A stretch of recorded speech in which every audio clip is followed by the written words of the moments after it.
Bank reconciliation, अच्छा उधर भी भेजना है रे बाजू में, जमेगा क्या? नहीं ना रे येड़े, तेरे को सिखा था मैं, ए रुक रे, आगे आगे आगे।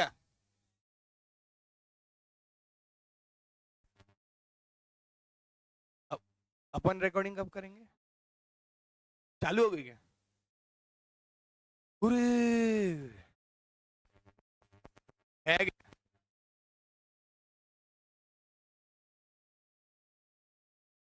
चलो चलो चलो चलो, एक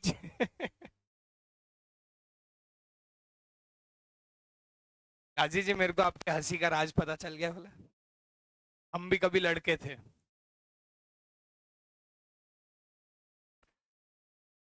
और हमारी जिंदगी में भी पोट्टेशाही हुआ करती थी। अबे शिट, रिकॉर्डिंग चालू है नहीं? चलो, नहीं नहीं, अच्छा बंद कर दिया क्या तूने? अरे यार, क्या बोगस आदमी बटे तू। चलो इनवेज, understand one thing.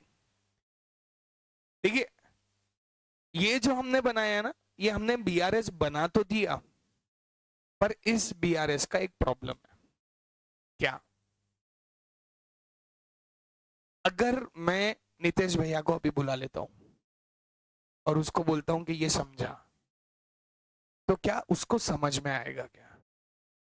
BRS is a statement which is prepared by the business person so that it becomes easy for the auditors or the other third person to understand why there was a difference between what? Bank statement and our books of bank account, जिसको अपन cash book बोलते हैं, bank column. तो it should be easily understandable. Understandable by who? By auditor और any third person who tries to read the statement। अब इसमें अपने को पढ़ने में समझ में नहीं आ रहा, तो इसको एक प्रॉपर प्रेजेंटेशन चाहिए। अब प्रेजेंटेशन, मेरे को एक चीज बताओ, ये बैलेंस है, हम ये बैलेंस है कौन से बैलेंस पे गए? पासबुक के बैलेंस पे गए, हाँ या ना? हम ये बैलेंस है कौन से बैलेंस पे गए? पासबुक के बैलेंस पे गए। अब मेरा क्वेश्चन आपसे है, इसको मैं लिख कैसे सकता हूं? अब आप एक चीज ध्यान दीजिए, ये है पूरा, इसको मैं करूंगा ऐड। ये जो दो चीजें है ना, इसको मैं क्या करूंगा? और ये अपोजिट की चीजें है, उसको क्या करूंगा मैं? माइनस। अब आपको एक और चीज मजेदार बताता, ध्यान दीजिए। सर आप तो लेजर, अच्छा अगर मेरे को लेजर ये ऐसे फॉर्मेट में बनाना है, तो मेरे को कैसे बनाना पड़ेगा?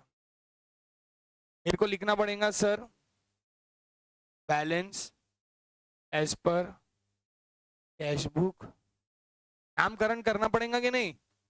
कितना था? 22,000। कितना था बेटा? 22,380। अच्छा कोई मेरे को समझा सकता है ये बैलेंस कैसे आया, ये वाला, ये बैलेंस कैसे आया? कोई कोई प्लीज एक जन, कोई भी एक जन, कोई मेरे को बता सकता बैलेंस कैसे आया? प्लीज जल्दी। हाँ, उन दोनों के बीच में का डिफरेंस है। अच्छा पर वो डिफरेंस निकाला कैसे आपने? हाँ, कैश बुक पासबुक टैली करके। सर उसके पहले सर हमने क्या किया था, मैं आपको बताता सर। हमने सर इसके अंदर इसको इसको ऐड किया था, आया ना? हमने इसके अंदर इसको ऐड किया था, और सर हमने इसको ऐड करने के बाद में लॉजिकली तो सर इसको माइनस इसको माइनस इसको माइनस इसको माइनस किया था। सही है कि गलत है? सर ये प्लस किया ये माइनस किया, जब जाके हमारे बुक्स में सर ये वाली वैल्यू आई। राइट है कि रॉन्ग है? पक्का? तो अब उसी फॉर्मेट को सर आपने यहाँ पे प्लस किया था, तो आप एक काम करिए सर, आप एक काम करिए, यहाँ पे ऐड लिखिए या प्लस लिखिए। प्लस में यहाँ लिखिए 2,000, यहाँ लिखिए 2,600, बाहर आ जाएगा 4,600। पर सर ये 2,000 और 2,600 को नामकरण करना पड़ेगा। क्यों नामकरण क्यों करना पड़ेगा? स्टोरी याद है क्या? कौन सी वाली? हीरो नंबर 1 मूवी की स्टोरी याद है क्या? गोविंदा और कादर खान। प्रेजेंटेशन क्यों मायने रखता? प्रेजेंटेशन। अच्छा आप मेरे को बताइए, शादी में अपन अच्छे कपड़े क्यों पहन के जाते हैं? क्यों नहीं शादी में अगर रिसेप्शन में जा रहे तो बरमूडा पहन के जा रहे हैं अपन? बरमुडा पहन रहे, वो फटे फूटी टी शर्ट है, नाइट वाला ड्रेस, जाके रिसेप्शन में जा रहे अपन. Why is it that? Because every time one thing is important, presentation does matter.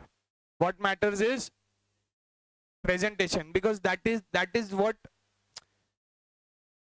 अब इन्विजिलेटर पेपर चेक करने के वाले के पास क्या जाने वाले हैं? आप जाने वाले हो क्या? उसको पेपर से ये नहीं मालूम पड़ता कि आप घर से कितने करोड़पति है. आप सोने चांदी की पेन से नहीं लिखते हो, सब लोग एक ही पेन से लिखते हैं. बट व्हाट मैटर्स इज उसके सामने जब जाता है तो उसके लिए सोना और चांदी क्या है मालूम है क्या? Proper presentation. जो हीरो मोती से आप लिखते हो या जैसे आपकी हैंडराइटिंग होती है तो वो सामने जाता है. तो presentation is one of the very much important thing, because that represents you. That represents you. समझ में आता? शादी में अपन अच्छे कपड़े पहनते ना तो दूर से बोलते यार क्या मस्त दिख रहा है यार, किसका लड़का है ये, अच्छे कपड़े पहन के रहता है, हमेशा तैयार होके घूमता. So what represents? It represents you. Without speaking, it speaks for you. तो इसके लिए प्रेजेंटेशन मायने रखता. 2026 ऐड होगा. अच्छा माइनस क्या क्या होगा बताइए? इधर वाली अमाउंट कितना? 7,100, 6,800, 6,500 और 800, जिसकी टोटल आती 21,200 नेगेटिव. पर क्या इन सब का नामकरण करना जरूरी है क्या? क्योंकि नामकरण पता चलेगा तो हमें पता चलेगा कि एग्जैक्टली हुआ क्या. वो नामकरण के लिए मैंने आपको 3 बार लिखवाया अभी, वो अगर आप लोगों ने लिखा होगा तो. अब देखो मजेदार, ये 2000 क्या था? सर ये 2000 था. 2000 क्या था रे ये? अच्छा, dividend directly received by bank. जो उन्होंने किया वो हम भी करेंगे, जो उन्होंने वो हम भी. तो dividend directly received by bank या डिविडेंड क्रेडिटेड इन बैंक या डायरेक्टली क्रेडिटेड इन बैंक. आपने जब 3 बार लिखा होगा तो ऐसा कोई स्टेटमेंट आया होगा ना, इंटरेस्ट डेबिटेड इन पासबुक. तो जब इंटरेस्ट डेबिटेड इन पासबुक तो अपन लिख सकते dividend credited in passbook.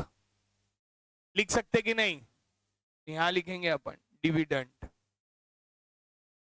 Credited in passbook. 2600 क्या था वो? 2600 मैंने चेक दिया था, मैंने चेक दिया था, पर उसने बैंक में लगाया क्या? तो मैं क्या बोलूंगा? Check issued but not presented. क्या बोलूंगा? Check issued but not presented. अब देखो, अब ज्यादा अच्छा लग रहा प्रेजेंटेशन वाइज. ये जो मैंने कल सिखाया था ना, इसको वर्किंग नोट बोला जाता है. ये वर्किंग नोट के बाद में आपको ऐसा प्रेजेंटेशन बनाना कंपलसरी है. कपड़े निकालना इंपॉर्टेंट नहीं है बेटा, कपड़े निकालने के बाद पहनना भी इंपॉर्टेंट है, और ढंग से पहनना और ज्यादा इंपॉर्टेंट है.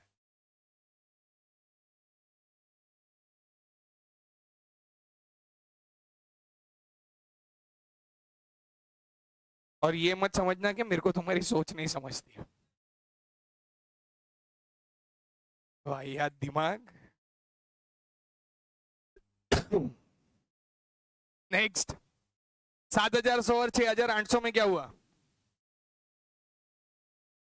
मोहन और दीपक ने हमें चेक दिया था कि क्या किया था? चेक दिया था ना, तो अपन क्या लिखेंगे? चेक. गलत. Cheque received but not deposited. ऐसा लिखे भाई क्या वहां पे कहीं?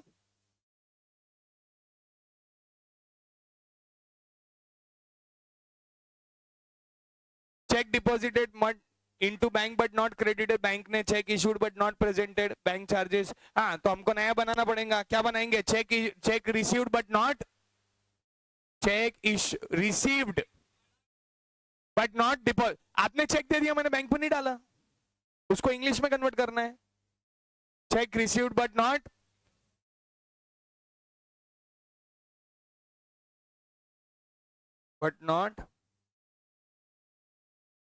सेम दूसरे वाले का है. आया ना? अच्छा, एक 6,500 की एंट्री है. काई की है 6,500 की एंट्री? तो मैं डायरेक्ट बोल दूं insurance premium debited in passbook. जब इंटरेस्ट डेबिटेड इन पासबुक है तो insurance premium debited in passbook, तो insurance premium debited in passbook. और ये बैंक चार्जेस डेबिटेड इन, समझ में आया क्या? What is important? और आखिरी में जब आप प्लस माइनस करोगे, प्लस माइनस, तो यहां लिखेंगे बैलेंस एज पर पासबुक। क्या लिखेंगे? समझ में आया? ओके चलो ठीक है, लिख लो ऐसा क्या ऐसा।